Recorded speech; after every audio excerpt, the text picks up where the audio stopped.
I'm going to stand. There's not much of a difference, but it's more comfortable for me. So let me tell you a little bit about myself. I've been here for just over 34 years. Well, actually, almost 35 years. My hometown is Annabella, over the mountain by Richfield. So when I moved here in 1988 for college, I came down with $500 in my pocket, no house, nowhere to live, and no job, no plan. But I made it work. So I attended SUSC back in the day, went a few years and decided I liked making money more than I liked going to school. So, of course, I pushed my kids through school harder. So I have a beautiful wife there. We have three amazing kids, 27, 23, 22, and 19, excuse me, and a 3-year-old granddaughter who has me wrapped around her finger, and she's sassy. So I do insurance for a living. I work for Farm Bureau, as they know, as an agent, and I absolutely love my job. In fact, I don't even consider it a job. It's a great business to be in, which actually allows me to run for an elected position like this because I make my own hours. I work when I want, however I want. I can start myself or I can make money. So with that being said, hey, how are you? No, you're fine. Come on in. What was your name? I'm Jim Court. Jim, nice to meet you. I'm Steve Miller. I'm sorry, I had this down at 5 o'clock and I came and nobody was here. Oh, it's all good. I was home eating dinner then. Completely my fault. No, you're fine. So anyways, with that being said, I've been here a long time. I'm invested in Iron County. On my wife's side of the family, we have 5 generations here now. So we're very proud of that. I've done a lot, I don't want to say for the county. I keep myself very involved in the community and always have. Right now, we're going on our 16th year with an organization I put together called Fish and Fun, and that's for people with disabilities. We take them down to Sand Hollow fishing for half a day. We have 32 major sponsors that have been with us all 15 years, going into our 16th year, and it's probably honestly the most rewarding thing I could ever do. To watch these individuals just be happy catching fish, and followed up with a big award ceremony, and it's really special. It holds a very special place in my heart. My son, he is the vice president of that, and he drives up from Gilbert, Arizona every year for it to make sure he's here. And we run about 65 participants through that. So it's something we care about deeply. We've done fundraisers for friends and people that we know who have had cancer in town. Our latest one, I'm sure you know Lad's Towing. His grandson, Cashton, 2 years old, was diagnosed with cancer in his face right here. And so they had to take him in for surgery and stuff. He will be in treatments for probably another 8 months to a year, and it's already been over a year. So I told my wife, I said, we need to do something for this family. So we organized a cornhole tournament with an auction, and we raised them $35,000 that day. And that's pretty rewarding. And I'm not the type that takes the pat on the back. It was everybody who helped make it happen. I don't like being in the spotlight, which is really odd for me running an elected position. But I'm not. I'm not about me. I'm about other people and giving back. So with that being said, there's a little bit about me. One of my big things I really push, and I am pushing, and I will push, even if elected the whole time, is to hear from the community. Get your input, get your suggestions, your thoughts, your concerns, because that means a lot to me. There's nothing we can do as commissioners to help change anything if we don't know what the issues are to you. Obviously, we know the major issues. We've got water issues, we've got growth issues, we've got law enforcement issues. And so aside of that, this is what I love because, for example, the Lobs are well known for farming. And there's nothing to be greater than to go to his folks who've been doing this for years and years and years. I don't even know how many generations. I'm Fourth generation. But to go back to your father or your grandfather or someone and say, hey, you understand water. What's a solution? What could help us figure something out? It's not for me and the other commissioners to decide everything. We want your input to make that decision the correct decision. Does that make sense? So that's what I'm really running on. The three things that mean the most to me are integrity, trust and transparency, and small town values. Rule. I have a hard time saying that word, so I say small town. But those are important, the biggest things I'm running on. So with that being said, what are your questions? What are your concerns? And I'm sure you can hit me with some lovely ones, but have at it, please. Come on in, gentlemen. Have a seat right over here if you'd like. You just missed my big introduction. I apologize, and thank you for your service, sir. You're welcome. Thank you. Now, that will bring me up to another issue later. If you got a question, pick up that mic. Just because he's doing some recording, I didn't know this was happening tonight, or I had to dressed up. This is dressed up. But anyways, what are your thoughts? Do you need him to speak into it, or can they set it on table? Okay. Yeah, pretty much into it. Okay. That okay? Yep. All right. So a big part of being a county commission is balancing the county budget. Mm-hmm. What experience do you have in keeping a balanced book, I guess? Keeping a balanced book, I have that with my charity, my fishing fund. That's a big one. Obviously, my own company. I have to balance my own books, keep everything straight. And so that is the majority of it. I've never been in politics. So to balance the budget, I know we have a treasurer and stuff, but I know you do have a budget and you need to keep that on track. And right now, I don't feel like that's being kept on track. That's what makes me nervous. So I'm conservative, Republican, therefore the spending needs to be done wisely. Does that help? Because I'm not an accountant, so I do take care of my own stuff. I have an account, but I still have to keep track of all my funds and everything else. And like I said, our fishing fund event is also a nonprofit, so we really have to watch that closely as well. What else you got for me? It's on. He's talk. Hi, Steve. I'm just curious, what prompted you to run for commissioner? I'm driving in Cedar City, although I live here in Pearland, and I saw a sign, big sign, which they're nice signs. Thank you. I thought, who is this guy? Let's see what he's all about. And then I noticed there was a website, so Absolutely. I found out about this. And Good. so I was just curious, what prompted you to? Initially, what got me going on this whole run was the first site that we heard about for the new jail. There was money put down on some land next to Smead out west of town, which ironically is right next to my neighborhood. So we gathered together as a community and we went to all the meetings and we really pushed our thoughts on that because we didn't want a jail next to our home. So that is what prompted this. Now, with that being said, I've invested a lot of time into research on that. Okay, so of course we're going to fight it. Excuse me, and I think anybody would if it's that close to your home. It was literally 2,000 feet from my home. So, and we just built our final home 2.5 years ago, and I'm like, I'm not doing this again. So, with that being said, I went and took a tour of the jail. I spent hours with the deputies. I met with every deputy out there. I met all the jailers. I actually took a 9-hour ride along last Friday night to get a perspective of what they're up against and stuff.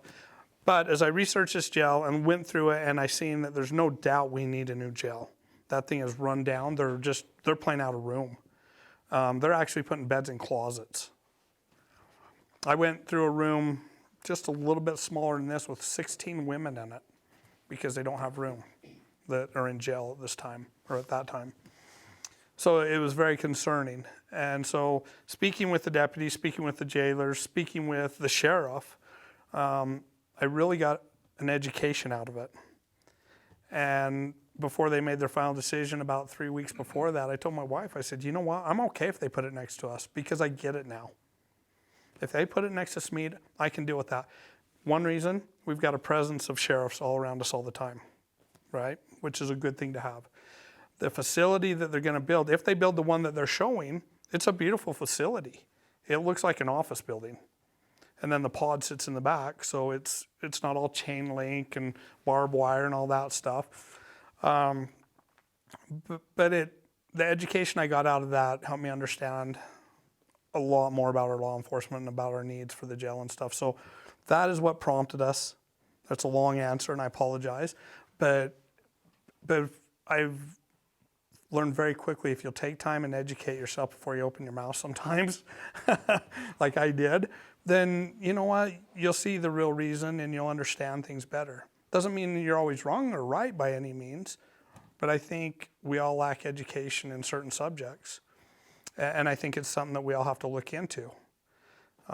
We do it every day. I do it every day. You know, you assume one thing, and it turns out being completely different after you do your research. So that's where it all begun, and here we are. Does that help you? Yes, it does. Thank you. Yeah. Hi, my name's Frank. You say you're conservative, and I know that county commissioners don't get involved in state politics, but I just thought what your views on our governor's actions lately are. And which actions are you talking about exactly? Well, his veto of the transgender thing. Sports. Yeah, it's ironic you bring that up because we were just discussing this early today. It sounds like there's more to the story than we're hearing. I am opposed to transgender in sports myself. Boys should be playing against the boys, girls should be playing against the girls. That's the way I was raised. That's how I feel about it. And one thing you're going to find out about me very quickly is I'm very straight up and honest and straightforward. I'm not here to blow smoke anywhere.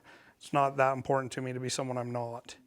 So I'm opposed to it. I don't believe with him vetoing it was a bad decision. But again, they turned it around and cleared the smoke. So that was good to see. I know there's several states, I believe they said 9 states right now that are opposed to it. And all the other states are held up in court over that situation. Well, the reason I ask is because I personally thought that our current governor was a conservative, but it seems like he changed his mind. You know, and that's one thing you hear a lot of, or at least I do, is that people end up changing when they're in an elected position. And I've seen it. I'm not going to say it doesn't happen, but I also see people who hold true to who they are.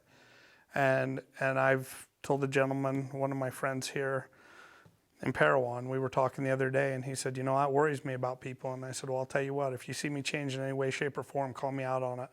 I will hold myself liable for that and make sure I correct that. Like our junior senator also. Yeah. And that's the thing, you know, I tell people everywhere, I said, I'm not here to make people promises and tell you I'm going to make all these miracles happen and great things happen. What I am going to do and what I want to do is work for the citizens and give them everything I got and not lie to you. Because if I promise you something and I don't hold true to that, that just says politician. And I don't like the term politician myself. I'm a businessman, 100% through and through. And some people may not like hearing that I don't like the word politician, but I don't. It bothers me. Politics are one thing, politicians are another thing. And I'm not saying it's bad for everybody, but it's not something I like the term of. So I'm, again, not going to make promises, but I'm going to work very hard and do everything I can with your concerns to make the right decisions for the community. You're on the council, aren't you? Or city council? Yeah, that's where I remember you from. What do you got for me? Somebody's got to have something. This could be very short. The meeting.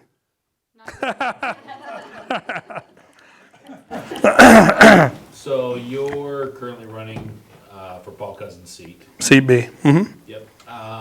So one of Paul Cousins' big focuses has been water in the county.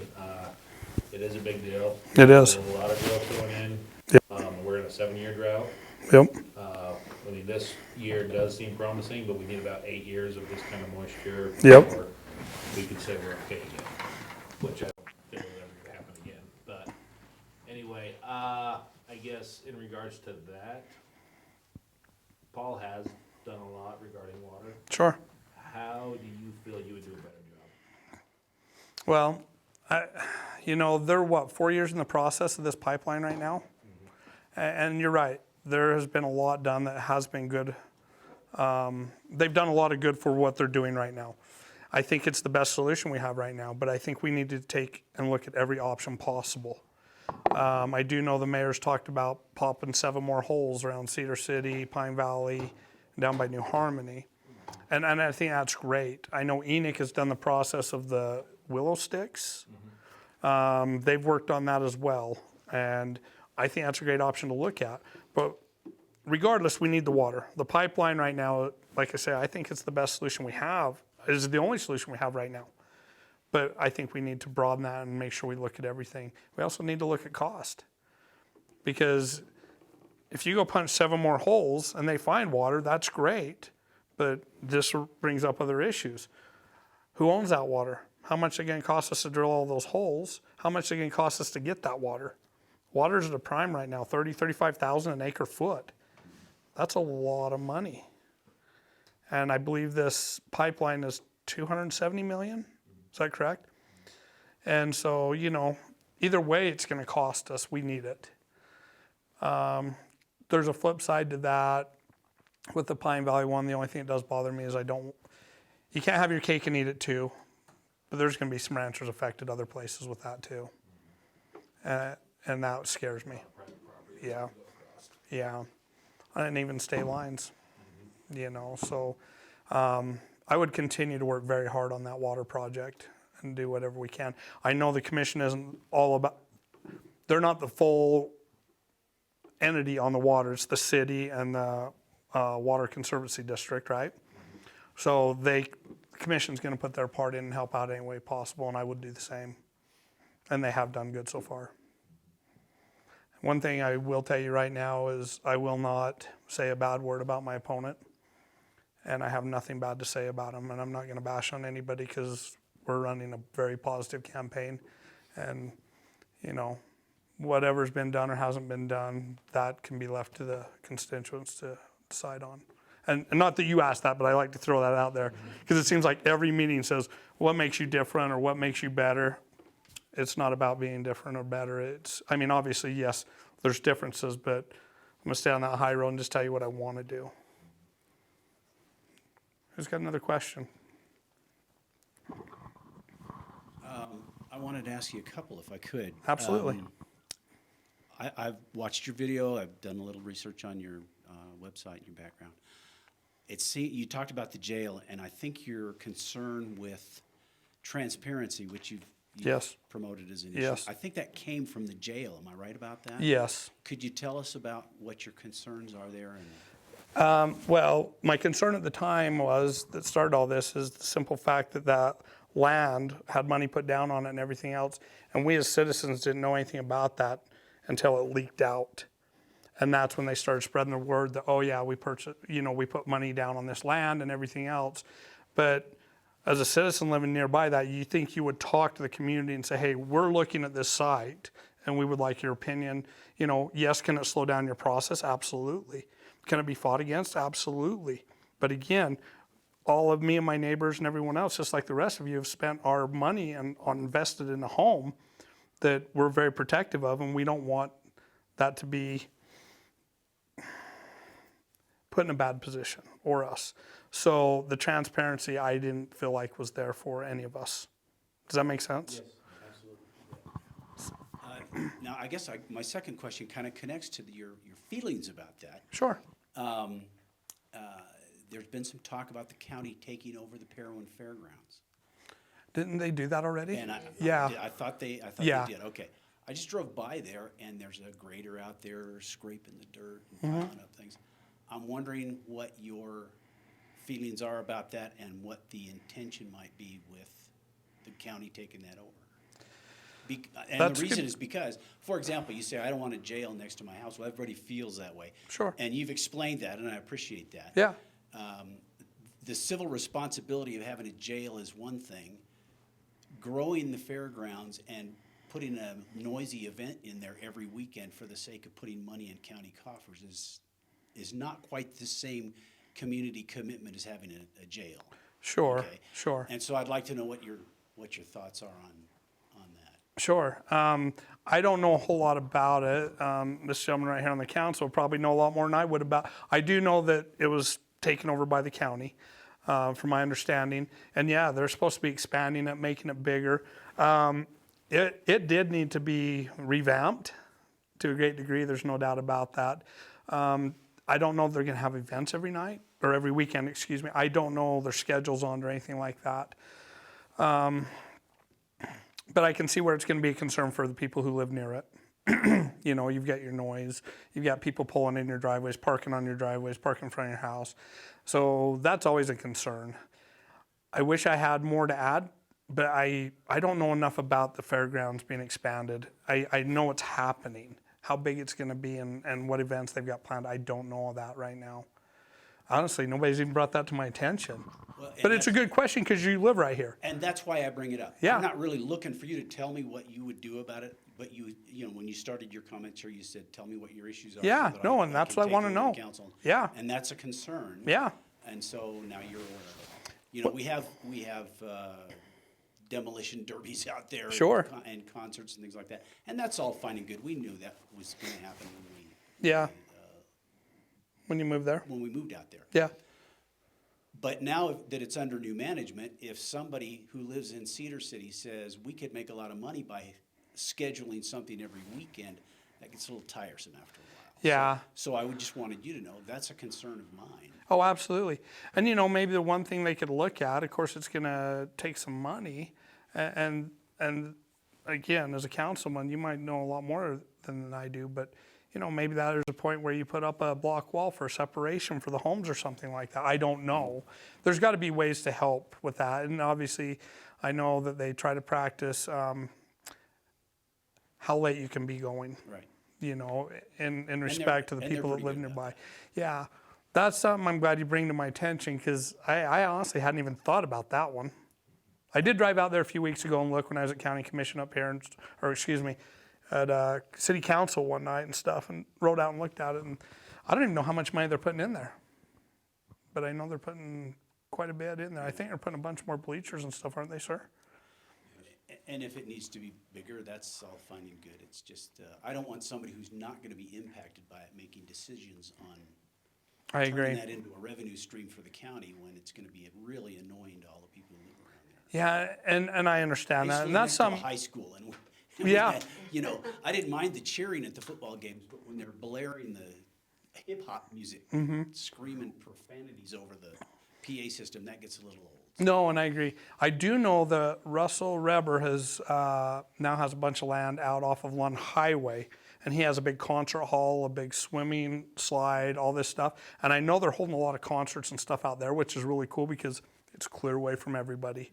So maybe that'll be impacted more than this would, I would hope. Yes, they've still got to have their revenue here with their demolition derby. They're still going to do all their normal things they do every year for the 4th of July, 24th and stuff. And I don't know how much it would be impacted because of something like this helping out. And I'll be honest with you, as fast as Cedar City's growing, I wouldn't be surprised if they build another big place in Cedar for events. You know, it's really a good idea. We have the Diamond Z Arena, you know, and there's a lot of events that go on there too. I haven't heard of anything, but, you know, I think it's growing so fast and so big that they're going to have to put something there. Yeah. I love Parowan for the simple fact that where I'm from in Annabelle, Parowan's bigger than Annabelle, probably 5 times bigger, but it's still that small hometown feel. And that's, if I was gonna move anywhere, it would be to Parowan because, well, you guys might not like it, but Too late, we already moved here. yeah. But you know what I mean? It's still that small hometown feel, and I truly miss that. Yeah. So I will keep that in mind and look into that for you. all I'm looking That's what I need to do, absolutely. Great. Yep, Steve. absolutely. Thank you for that. This doesn't, I You don't woke him see up. like it's, you can- He can, oh, okay, sorry. Yeah, no, it's just because you're recording. Technology, oh well, No, it's not actually, yeah. okay. Now I forgot what I was going to say. Oh, uh, speaking about Parowan, I've lived there for many years, and I love this little town. It's a neat town. We're very fortunate. But with, let's see, I should maybe mention, I worked for the county for about 30 years. Good. I retired just this last year, so Well, thank you. I've seen a lot with former commissioners and decisions being made. Sure. And I worked here at the courthouse. And I noticed in an article about what to do with the current jail once the new one's being built, they had some ideas, maybe administrative offices for the county. And my first thought was, wait a minute, what would the administrative offices be for? We have the county courthouse here in Parowan, which is a county seat. Right. And that it comes up all the time, you know, that maybe they should move that to Cedar City. And it made me think, is that what they're intending to do? Have you heard anything about that? Or No, I haven't heard that. What I have heard is possibly moving Cedar, Yeah, Canyon Creek Services. San- are yeah. Also turning, the potential to turn the jail into a mental health receiving center. yeah, those are the more things I've heard. I couldn't remember you're the good. Cedar Ridge or whatever. And I think that would be good for this Cedar Ridge, right? Canyon Creek. Canyon Creek, sorry. okay, you're- Canyon Creek, I try and keep them all straight. There's Canyon a lot of Creek. creeks, canyons. So I think stuff like that would be good. You're still gonna have to go in and you're gonna have to remodel and do some stuff, and they obviously need some underground work and things like that. But you already have the facility built, even though it's old and stuff. How many things do we all rebuild that are old, right? So I think that would be a good facility for that. I have not heard that about anything for the county in any way, shape, or form. it's just, I mean, as long as I've lived here, it's been a rumor, has it not, Jim? We hear, and so I just thought. Yeah, and I haven't heard that one. And I know they've even talked about demoing it and doing something different. Selling the land. Yeah, because they want to really grow that out there more industrial, or not industrial, commercial. You know, obviously they're talking stores. You know, we always talk about Costco coming in, and I don't ever see that, but you know, there's a lot of talk of that. In fact, I did hear, since the jail has been announced to be put on the north end of Fiddler's there, my understanding is the economic development guy's been getting a lot of phone calls and stuff on new businesses coming and buying property now. And they did say wherever that jail goes, it will grow. And it seems like they were spot on that. So but I haven't heard that other part about the county. I don't think that would be a good site for it. Keep it in the mother town. Yes. You have a nice facility here, you know. And then another thing, you mentioned you live in Cedar City. It's just, I know in the past we've had a commissioner that's kind of represented the northern end of the county. Parowan, Paraguna, Summit. And to be fair, I'm in the county out west of town of Cedar. I'm glad to hear that. Yes. I don't want to be forgotten, our little community be No. forgotten. And I feel it has been with our current commissioners. Yeah, I think a lot of small towns have been forgotten for many elected officials, not even the commissioners. You know, when we're talking about putting signs out and meeting with people and stuff, how easy is it to forget about Newcastle and Burl? You know, it's just something I think about because I'm always out hunting. But anyways, aside of that, you really don't think about it. Canaryville, you know, right down the road. So I agree with you. The small little towns need to be involved 100%. Brian had too. Because when we were talking signs, I said we can't forget about Brian had. We can't forget about Canary and stuff because we're all taxpayers. And so with me, you won't be forgotten. I am that small town guy. Cedar City's driving me crazy, I'll be honest with you. Just how fast and big it's getting. It makes me nervous, but you know. Well, when you're elected commissioner, you'd be the first to know if we have a problem over here. Absolutely. And I want to know. I do. Here's the beauty of it all. If it was just me running for a single position, this would be maybe easier in some ways. But on the flip side, you've got two other commissioners that get to play together in a sandbox and make the right decisions. So I can go in and I can voice my opinion and say, hey, here's what I think we should do and everything. And as you guys have all seen, it can be shot down, it can be outvoted, whatever. But I think with the right people in there, it can be handled properly, more properly than it has been in the past. How's that? Because I've got a lot of good ideas. And I think some people frown on somebody coming in who hasn't been in politics. I'm just a flip-flop of that because I think it's better to bring in someone who doesn't know politics.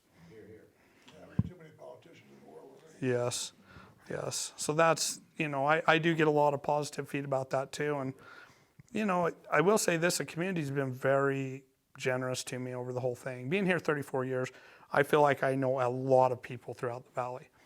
But I did find out when it comes to people in politics, I don't know anybody. Senator Vickers and I are friends to a degree and stuff. But, there's a lot you really don't know who play in politics.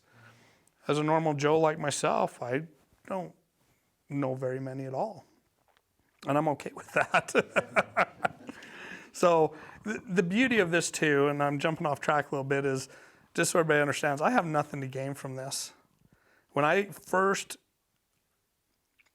friend of mine told me, he says, you need to run for this. He says, you need to go in and straighten this out.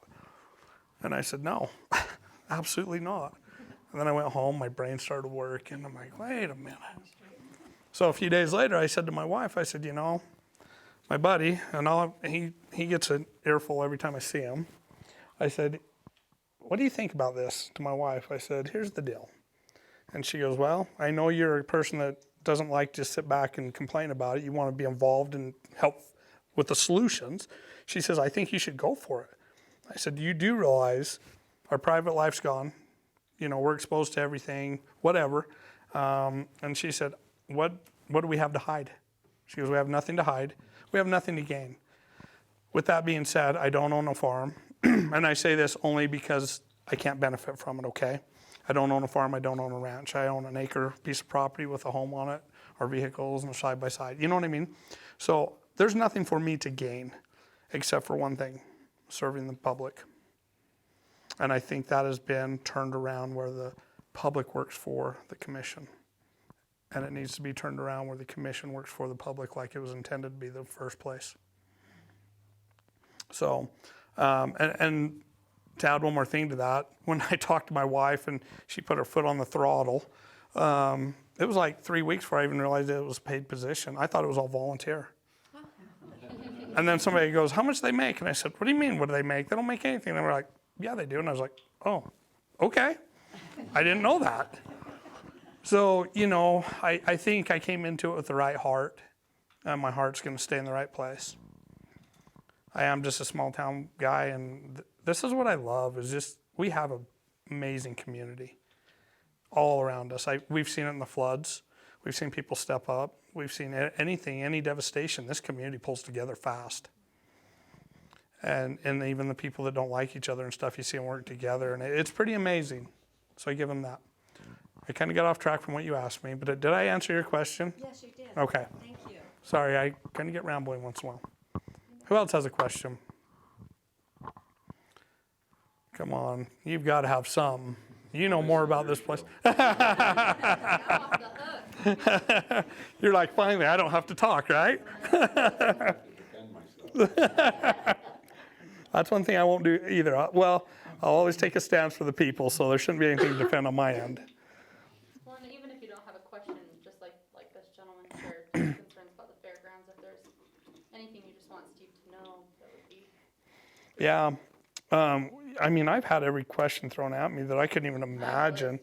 Honestly, I've had questions thrown at me that have nothing to do with the commissioner, about the legislature and about the city and stuff. And yes, they all work together, So with those concerns that people have, we need to find a way to solve them all.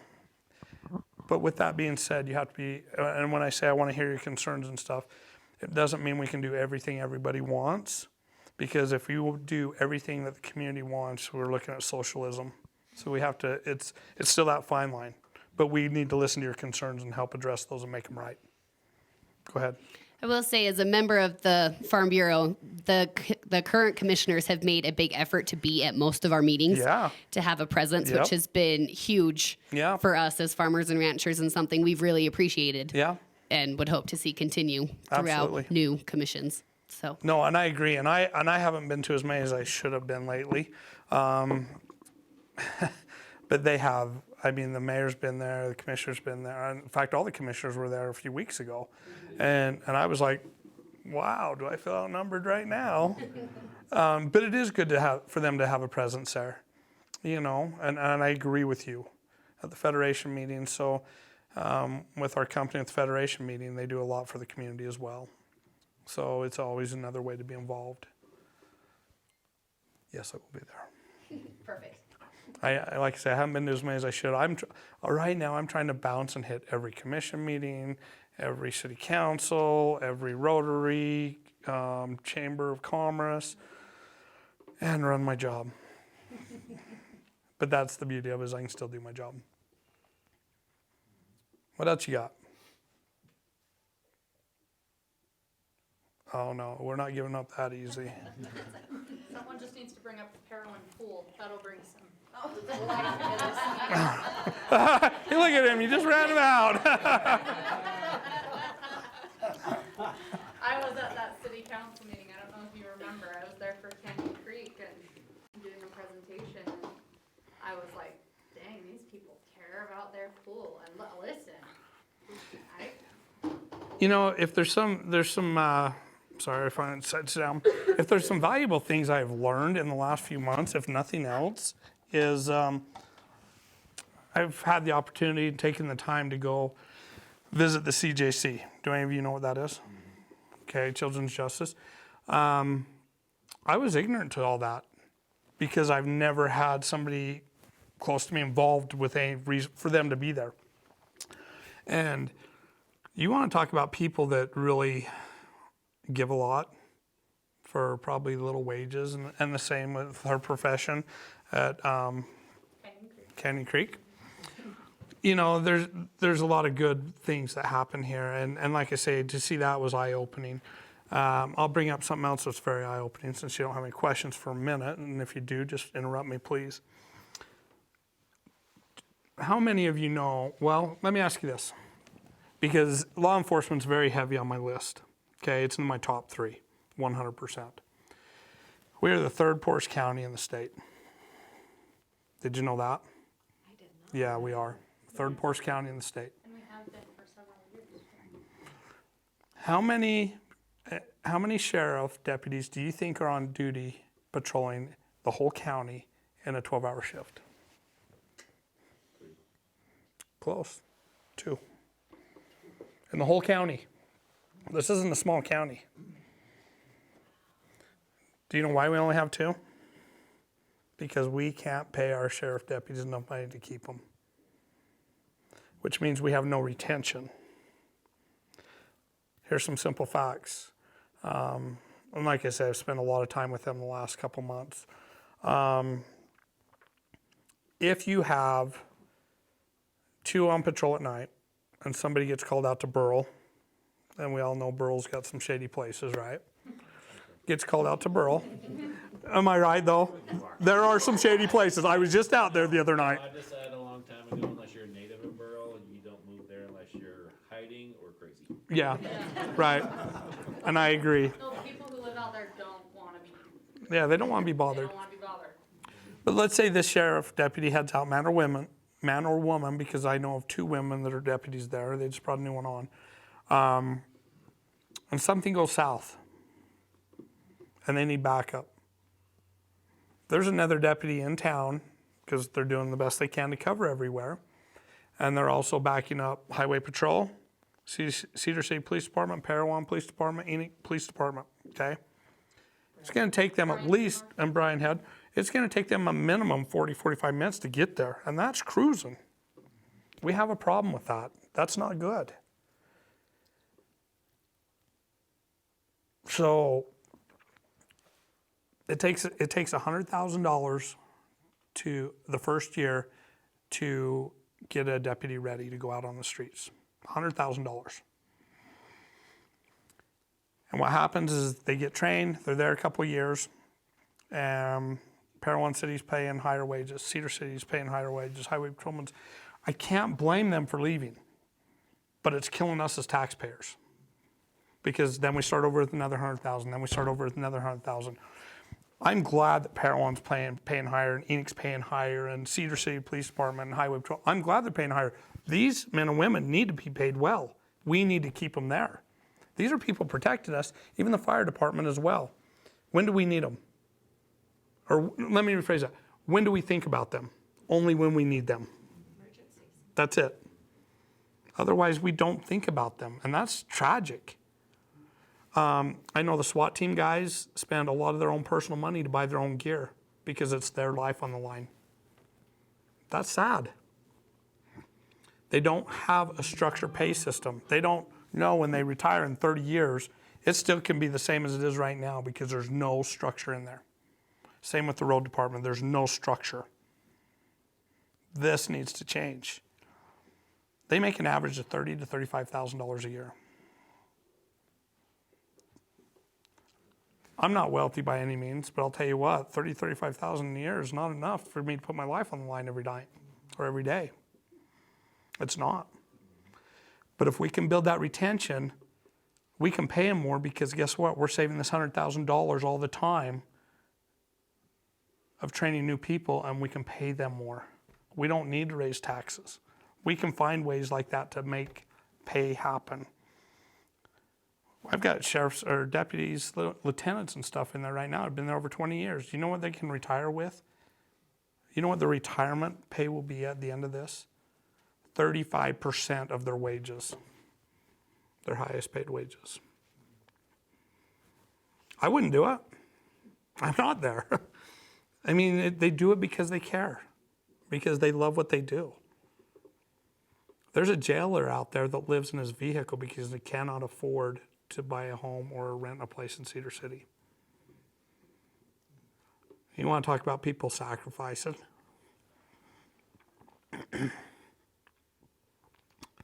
We need to help this community. And that's what I know we can do. We need to unite, and we need people to help fight for these people. But I'm one of these people that I don't think there should be a starving person. There shouldn't be a homeless person. Vets, another big spot in my heart. There should never be a homeless veteran, ever. And they shouldn't be treated the way they're treated. They should be taken care of. My dad's a Vietnam vet. And you know what? I don't know how he ever kept his cool, coming home. He told me when he flew home from Vietnam, because you know how they were treated. Were you in Vietnam, sir? Then he knows. We know what we've been told, and my dad has told me. They were spitting on people, cursing us, everything else. Our own people doing this to our own veterans. Mind you, my dad's 6'8", 370, as I said earlier. He went in that little teeny bathroom on the plane and changed to civilian clothes to get off the plane so nobody knew. That is terrible. When you got out of the military after Vietnam. It was my dad. Oh, you. I was just saying, when one did. Yes, okay. Okay, you had two priorities. You didn't talk about it, and you grew your hair. Are you a vet? Yes. Thank you for your service. Of that era. No, Okay. I wasn't the warrior Jim. Sure. I was a Navy air crewman, but we killed 8 people doing what I was doing. Yeah. I mean, and when you went home, you didn't wear your uniform. When you got out, you didn't talk about your service, and you grew your hair immediately. And it seems that, and they still do that. You want to look like a hippie. Yeah. Otherwise, you got spit on you. Yeah. And see, I probably should never say this. I'm just not one with the temperament to deal with that. And I admire you who. Neither am I. Right. So, it's just, it breaks my heart. I took my dad on the honor flight. And if you as veterans haven't been on that, I encourage you to go. That was the most amazing thing I've ever done with my dad. But. That one coming home was pretty good. Yes, that was a good one. Freedom bird. Can I throw one thing at Sure. I come across as a crazy guy maybe. And this is not something for you to fix, but it's something for you perhaps to be aware of. Sure. When you have as dispersed a population as we have in this county, when you have as dispersed a population as we have in this county, and I'm a great supporter of law enforcement. Sure. A great supporter. but you can't expect them to do everything. And the answer to a problem like this in Burl or somewhere remote Sure. is a well-regulated militia. That deputy needs to be able to contact the local people, and they need to be able to grab their arms, their Minuteman rifle in the closet, Yeah. and go out there and help him. Yeah. He can't wait for 45 minutes for somebody to come from across the county. That's why it's necessary for the security of a free state. Yeah. And I agree with you, and I think if more of the public knew what was going on, they would. I really do. We've turned the word militia into a Bad word. Into a bad word. Yeah. And it is the answer to these problems. It's the answer to the gang problems and drug problems in Salt Lake County. And you do see a lot of locals, I think, step up to the plate. I know, for instance, my dad was telling me years ago in Richfield that some people moved in from out of state and their 13, 14-year-old kids decided they wanted to have a gang and started raising some hell. I'm sorry I'm blunt, but, and you know what? All the farmers and stuff stepped it up and ran their families out of town. And you know, I'm all for that. I'm sorry, but I think it's right. We don't want the problems, and with this growth, we're going to get more problems. And I'm not saying we need to run everybody out of town by any means, but we need to take care of our own. Well, and we just need to let them know, not here. You're not bringing that. Exactly. If you want to live here, you live here with us. We're not doing that. Everybody comes here because they love it here. Yeah. Don't try and change it. And I know we've all said that for 100 years, right? But it's true. It's a very true statement. Yeah. That's why I say we have a great community. We really do. Well, a lot of us have the heart, and a lot of us have the equipment. Yeah. But we don't know how to work together. You know what? In an effort like that. Yeah. We don't know how to work together. That's what the well-regulated adjective means. Yeah. No. That's definitely some good things to think about. No, and I appreciate that because you guys have been in the trenches and stuff, you know, with being in service and stuff, and I appreciate that more than anything. Talk about remember that lady who asked you about the clinic, the VA clinic? Oh, yeah. I did have a lady ask me about thinking about putting a VA clinic in Cedar City. I think that'd be cool. I think it'd be great. You know, if there's a way that we can do that and help fund that without any strings attached. This is a problem with grants and things, right? There's always strings. So you got to find something with the least amount of strings to save the problems. I know my dad travels, well, shoot, probably for the last 10 years, traveled to Salt Lake every day from Annabelle, or not every day, every week from Annabelle up to the VA clinic. And that's, even though the VA pays for that and stuff, that's still him on the road for 3 hours and travel and stay. And if there's any way we can help the veterans and stuff like that, I would be absolutely 100% on board to make it happen. I think that's important. Again, we have to take care of our own. You gentlemen went and fought for us. We need to stand up for you as well. And I think that's very important. So, sorry, I get a little emotional about this stuff. But I care. And I want to see good things happen. And I think that we're kind of going in the wrong direction right now. We need to get that turned around before it gets too late. Like I say, I've got a lot of great ideas, a lot of great thoughts, a lot of good things I want to do, but it takes the support of people. And as I tell everybody, as delegates, you're going to go vote, right?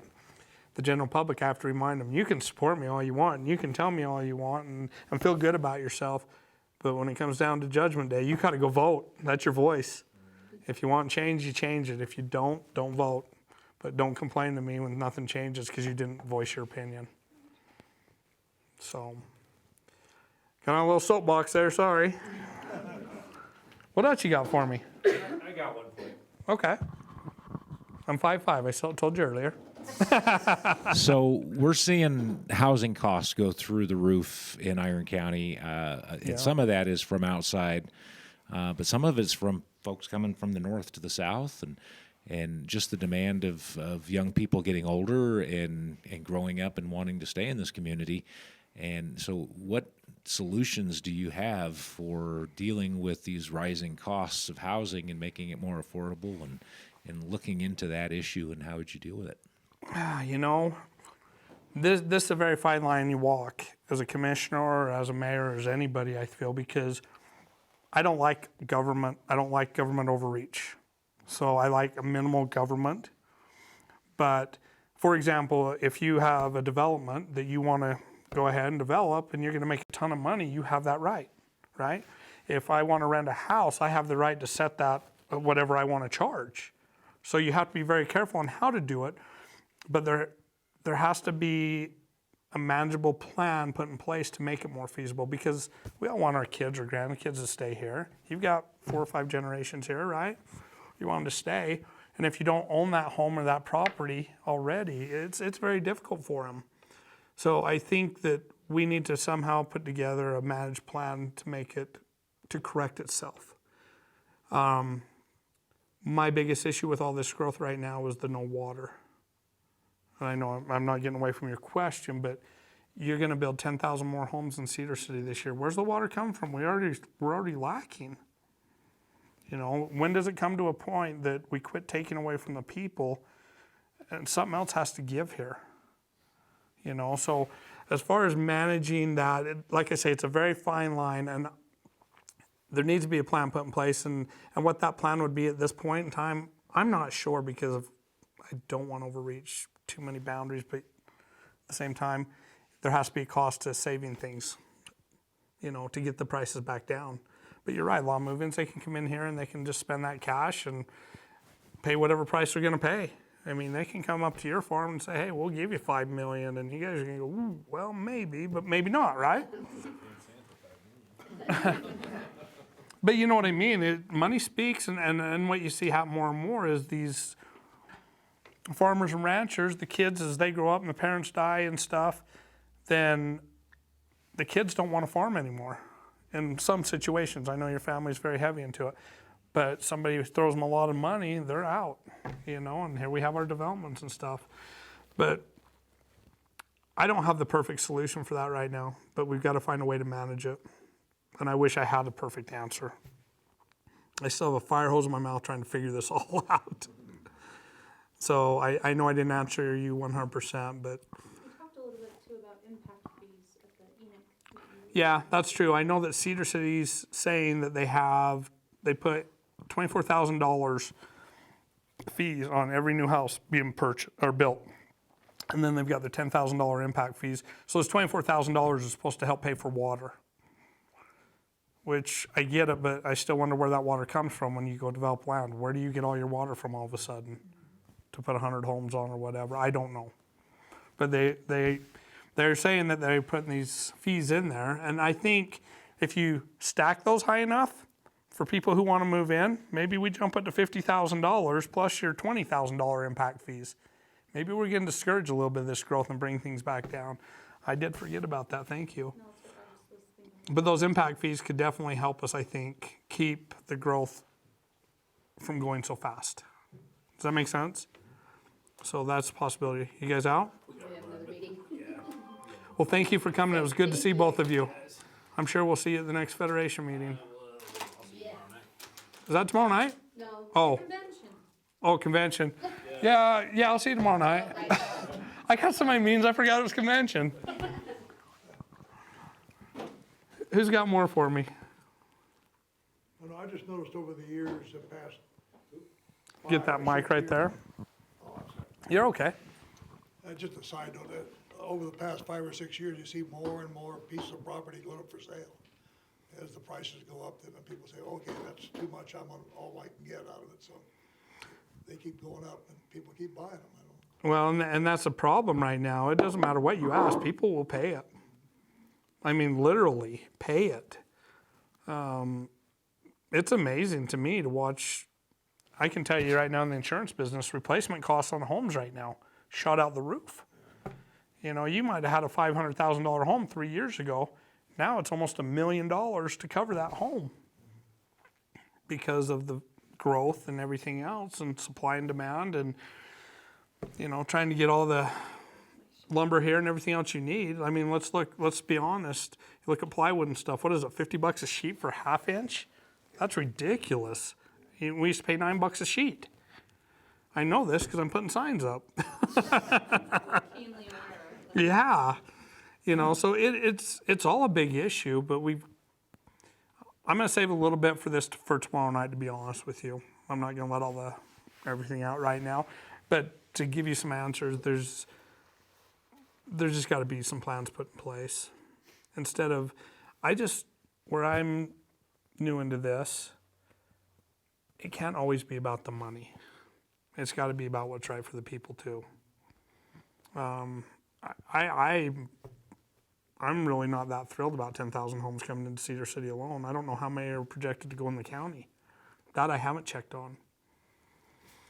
But it's definitely an interesting watch right now, and I'm right there with all of you. And that's the beauty of it, is I can't be blamed for anything yet. So, there's time, I'm sure. Anyways, what else do you have for me?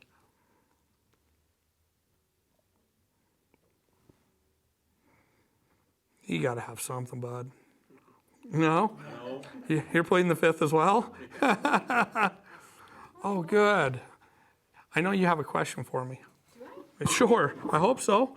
Do you need a microphone? Yeah.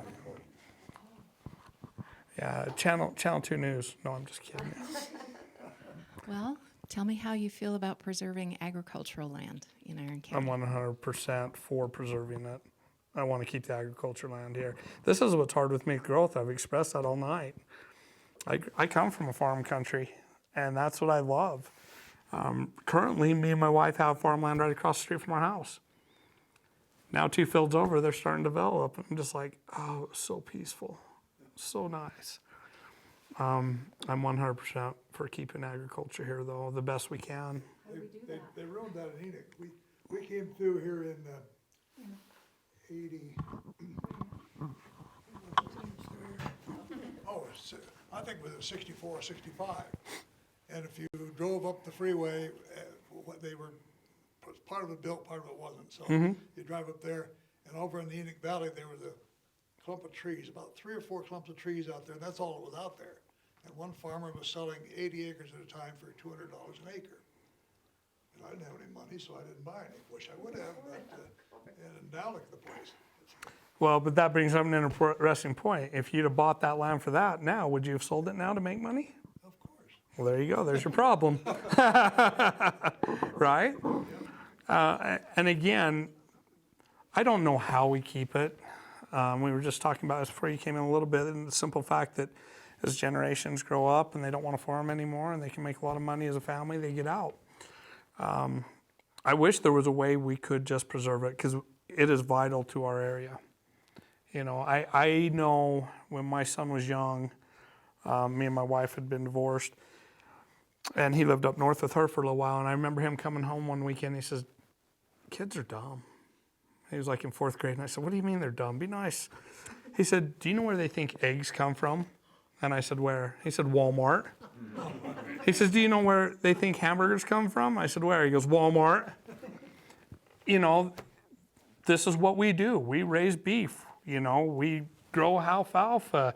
You look at your big movie stars and stuff who want to be against all this animal stuff, but yet they'll wear leather pants, leather this, leather belt, leather shoes. I mean, it just goes on and on and on.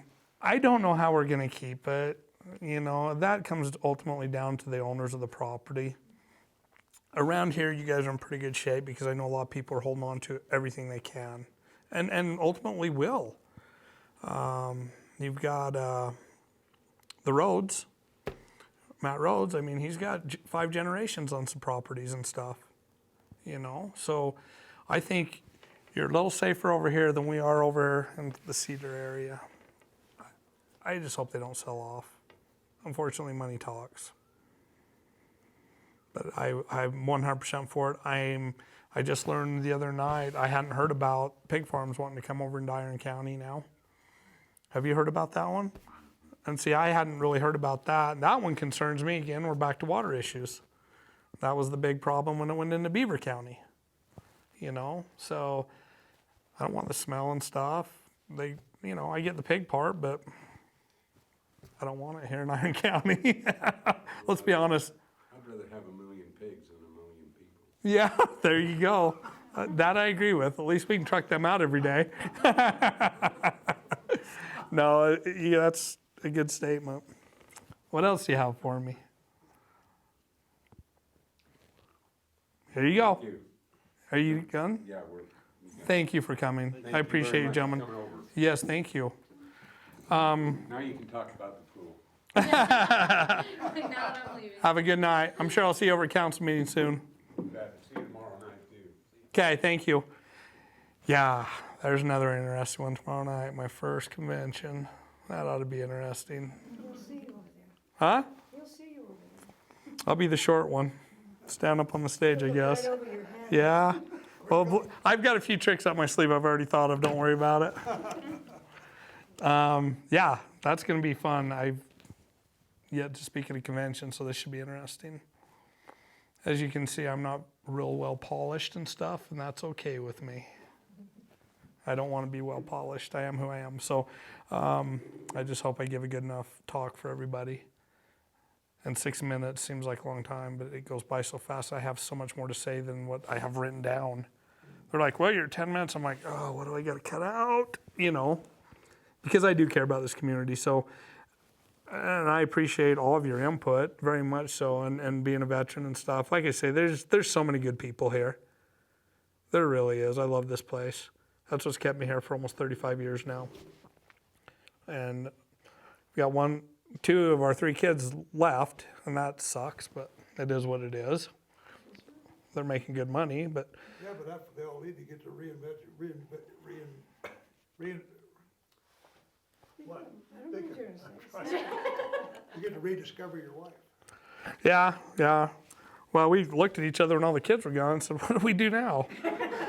This place is empty and quiet. TV. Yeah, and we don't do much of that. Of course, we both work a lot, so both self-employed. So when you're self-employed, you work a lot more than normal. But you know, it is a good thing. Like I say, we still have our daughter and our granddaughter here, and sometimes, well, it's a great thing. Unfortunately, my wife and our granddaughter are like that. I'm kind of the outcast at times. So, you think of anything else that they talked about that maybe I could touch on? Oh, I have a list, don't you worry. I kept the list of. But if you want to go or something, if you're done, feel free to. But I seriously would love to give you every piece of information I can about me. You know, because this is to get to know you before the convention tomorrow night. Have you guys all been delegates before? No. So you're first? I'm not a delegate. Oh, you're not? Been. Oh, okay. But still, it's a first for me too. We're going to have so much fun. It's gonna be great. We're gonna have snacks. And you can come over and listen. You don't even have to be a delegate. You can come over to the convention if you want. I mean, It's open to the public. it is open to the public. Yeah, see now, he can drag you along. And I think we have 300 delegates, 306. 6. 306 delegates in the count. 306 or 8. Yeah, right around there. So it should be fairly full. You know, and I have met a lot of new delegates, which I think is great. You serve as a delegate and stuff. That's a good little commitment. Even me and my wife are delegates, so it should be interesting. Well, you're down to 307 now, or 5, whichever way you're going. Right. I'm trying to think if there's something somebody asked. And Parowan's going to be a little different, obviously, than Enoch, a little different than Cedar. Yeah, the questions they ask are. But I will tell you this, I met with the mayor here probably 3 weeks ago or so. I'd been over trying to meet with her, and she's always busy, that poor woman, and she does a great job. And I came over to ask her something, keep it brief, and she was talking to another lady, and she said, come in. I said, okay. She goes, have a seat. And I said, well, all I need to ask you is this or that, you know. She goes, have a seat. We've got a minute. I need to get to know you. And that was neat. I honestly spent 45 minutes with her. And her time is a lot more valuable than mine. But it was very nice. I think you guys have a good mayor. I love seeing a write-in make it. You know, I mean, I'm not here in your town to know everything she's doing, but what I'm hearing is good things. And with what she gets paid, she's doing a heck of a job because they don't make any money at all. I don't know how she does that, but kudos to her. But you guys have a phenomenal community here. A lot of good people and some good leadership. I have a good one. A lot of them have already been asked are like one that, oh. Sorry. You keep waking him up. I'm sorry, yeah, right. One of the questions that was asked at, by a delegate at a former meet and greet was about how, or what ideas you have to bring more transparency to the Iron County Commission, make the commission meetings more accessible, stuff like Right. that. Yes, thank you, because I'm sorry, I get carried off away on other things. One thing I'm very interested in bringing to the other commissioners if I get in is changing the meeting times for commission. Right now, it's 9 in the morning. I don't think that's very fair to the community. Most people have to work. I mean, you guys are wealthy and retired, I get that, but but most people work, so therefore they can't make those meetings. I would like to see a 5:30, 6 o'clock meeting. Get people involved. My whole thing, and I've said it all night long, is listening to the constituents. Let's be honest, listen to the people. I'm not a constituent sayer. Listen to the general public, hear what they have to say. Like I say, we can't change everything, but your concerns can certainly help us make the right decisions and make us aware of things we didn't know, as you did. So I think a 5:30, 6 o'clock meeting is fine. I think that'd be cool if I can get the other two on board with that. And everybody can say, well, they've done it 100 years. I don't care what's been done for 100 years. Now is now. I'm not a big fan of certain things in the past because it doesn't mean you can't change things. This place is changing every day. So what's another deal? You know, even with the prison, they said, well, we'd have to rezone that land. I'm like, you guys rezone land in 2 minutes every week. It doesn't matter. Rezone it. Do what you got to do. Sometimes I think they make things sound harder than they actually are. And yes, there's red tape and everything, but I think that would be a good thing to do that. I don't know how you guys feel about that, but I'm very up for that. Well, that's a great idea. As I said, I was an employee for 30 years, and a lot of things that were discussed affected the employees, but I couldn't attend commission meetings. Right. We got that mic too. No, and I get that. That's the hardest part is you can't attend it and you're right in the same building. Right, just down the hallway, never could. And like you say, most people work, so it would be nice to have a better time slot. Well, and I understand, I don't know how far I dare lean back. I also understand that, you know, we have technology now. You can watch on YouTube and stream it and stuff. How many people at their jobs can get on YouTube and watch it during their job without losing their job? You're there for a reason. Right. You know, so again, city council and everyone else does it. That's just a thought I have. Did you say do it on Saturday? But yeah, Now I you're think invading on my hunting time. no, you're right. An evening time slot, I think more people would attend because you'd have that time. I would think so too, because right now when I go, I see 2 people. Exactly. Yeah. And you know, maybe 5 or 7 watch online. And then people like me, I'm just as much to blame as a lot of people. People said, well, we've been talking about this jail for years and stuff. Did I know that? No. Because you know what? I don't come home from work and go, ironcounty.net, what's going on? Cedar City Corp, you don't do that. You go home and you spend time with your family and stuff. I was just as guilty as a lot of people are. You don't take the time to get involved unless it's something that truly affects you, then you get involved.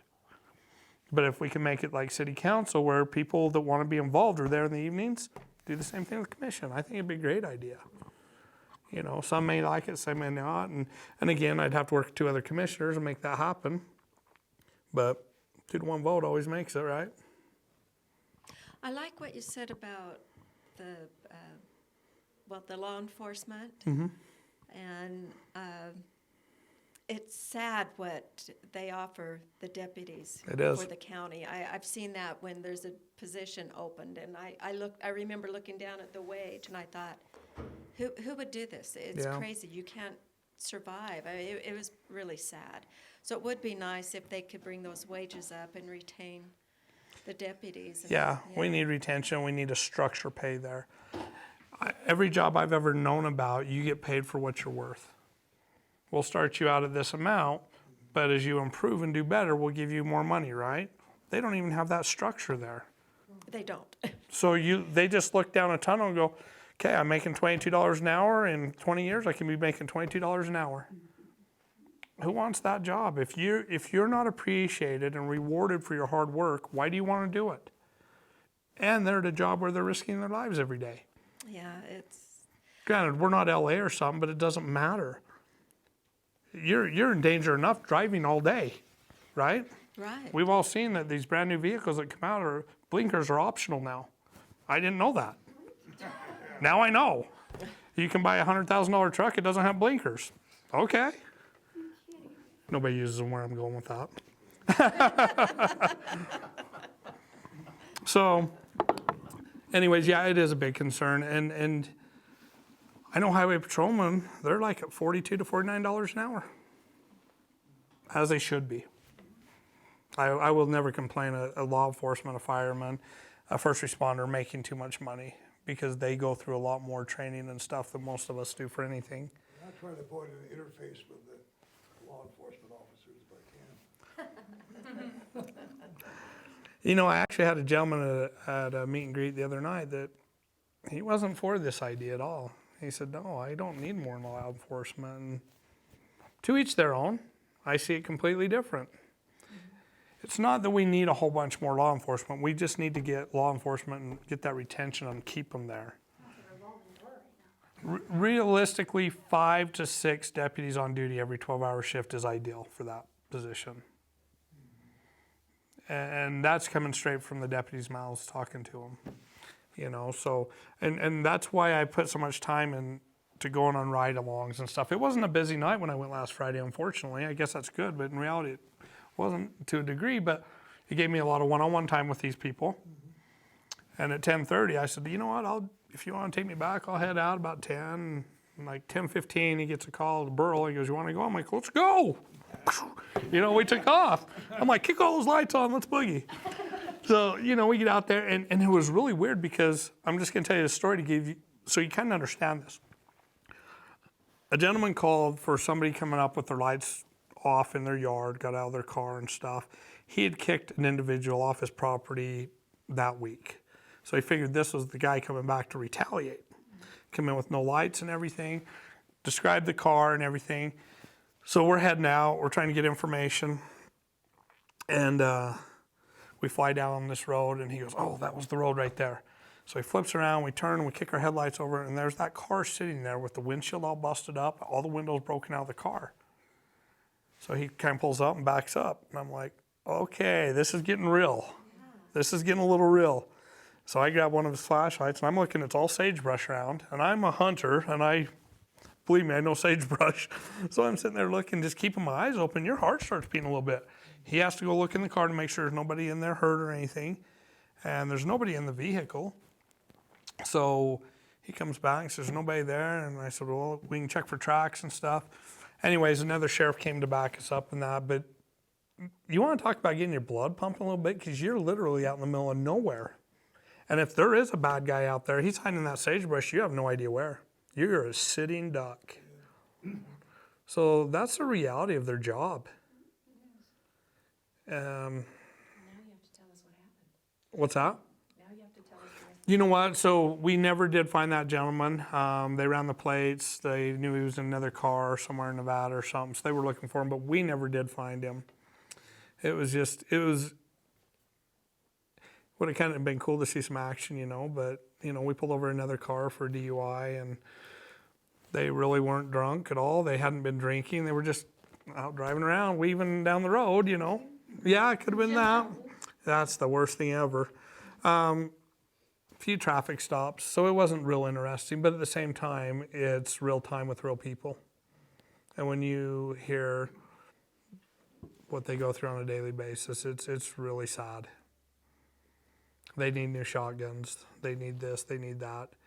Well, and I won't waste much more of your time. The week before, they had that big SWAT team and everything go out to Irontown. Did you hear about that? There were gentlemen out there threatening to blow up VA clinics and stuff. They had SWAT team. They had marshals. They had FBI. Everything out there, and they told me, they said that we knew this was going to end in a shooting. But luckily it didn't. But, you know, I'm good friends with one of the snipers and stuff. And He said, that's as close to real as it's ever been. You know, nobody really wants to shoot anybody. But again, we have our law enforcement, and that's what they do, is to serve and protect. So, anyways, just so you know, I've probably talked way too much, but please understand I do care about the citizens, I do care about Iron County, and I do want to serve the public. So, to each their own, you make up your own mind when it comes time to vote, but just get out and vote, please. Either way, whatever you feel is best, that's your opinion, that's your choice. But my phone number's everywhere, everywhere. The only thing I am not doing, and I'll be honest with you, is this. One of the electoral, how do you say it? Elected sites out there, we've had some people really start hammering me, asking questions, and I've answered them and answered and answered them. Oh, Facebook, on social media. Social media. And we can't keep answering the same question. We've answered it. We're being very polite. And as I said, we're taking the high road. We have nothing bad to say about anybody. And so I finally had to tell my manager, pull us off the site. You know, we're still on Instagram and stuff, but we had to get off this one site because I'm not going to go down this road of why are you better? Why are you mad at him? What did he do? It's not about that. We're not in high school. This is adults that are running for elected positions. Let's just play the game and play it as adults. So with that being said, like I say, my number's everywhere, our website's everywhere. You can ask questions. You can call me anytime. If you call me and I don't answer, please leave me a voicemail. I could be on the phone with someone else, more than likely, or with a client or something, but I will always call you back, that I promise you. Because it's important for me to hear from you. I had two ladies call me today that asked questions, you know, and it was great. So I'd love to hear from people. I've honestly talked more tonight than I've talked in any other meeting, have I not? It's true. Because everybody kept asking. Yeah, some people's questions are more like diatribes about, So, but it's not that, No, it's not bad. I want you to know who I am from the heart. That's it. I want you to know I want to serve the general public, and we're just going to see where the chips fall. But we're giving it 110%. We're gunning harder than you can even imagine. We've got great support. We've got a lot going on. I am meetings every day, every day. So any thoughts you have, any concerns you have, you want me to look into something, you know, the fairgrounds, whatever, I'm happy to do that. Give me some time. And If you don't mind me asking, where do you live up there? In the subdivision up there, or We live up at 30 East. up at 30 East and 30 East 300 North? and 30. Okay. You were George Paris, please? Yes. We live next door to you. Oh, okay, all right. I know where you are then. Yeah. Yeah, so you hear all of that. Yeah, and like I said, we knew it was there when we moved in, and we're not against it, but if the county takes it over and somebody in Cedar City says, we can make a lot of money if we book this and this and this, and we could fill that place up 52 weeks a year. All of a sudden, what I buy into is, changed. yeah, they moved the and goalposts. and I don't mean to make it about, you know, it's gotta be about me and my house, but there are a lot of people out there that are Yeah. talking about building more homes out there. Mm-hmm. And I just would like the county's, I want whoever's in charge of the county to be aware that they may be impacting a lot of people's quality of life if they only see that as a revenue stream. Yeah. That's my concern. No, that's a valid concern. Yeah, no, absolutely. And it's, like I said, it's something I definitely want to look into because there's several options that can be looked at, I'm sure. If you're going to put all this money into it, let's make sure we do what we can to help in that situation as well. I don't know how much money is going into it. Like I say, I haven't even looked into that. I talked to Matt Gill about it, and he said, yeah, we're going to, you know, give this to the county, or they're buying it, or whatever they're doing, but the county's going to have it. I said, well, that's good, and that's really all I knew, besides driving out there and looking, and it's a lot to think about, but it's good, and I'll look into that, I promise you that. Whether I make it or not, I'll still look into it. Obviously, my intentions are to be in there, so. Well, I didn't come here to extract commitments from you tonight. I wanted to get to know you. No, and that's it. That's And why, that, if you're talking, I'm learning who you are. right, and that's exactly, and that's why I told everybody here, I'm not here to make you promises or tell you I'm going to, you know, make miracles happen. What I am going to do is give it everything I've got to help the public. So concerns and thoughts and all that mean a lot to me because that tells me where you stand and what you need. We all need something. We all have we're all invested. And the citizens need to have a spot at the table just like everyone else. The citizens and the farmers and ranchers all need to have a seat at the table. So is it going to be overwhelming a lot? Yeah, but you know what? This is what makes the world go round. You take care and work for the public. Is that fair? You bet. Well, I appreciate every one of you so much. Please take cookies or water some. If I gain any more weight, my wife's going to kill me.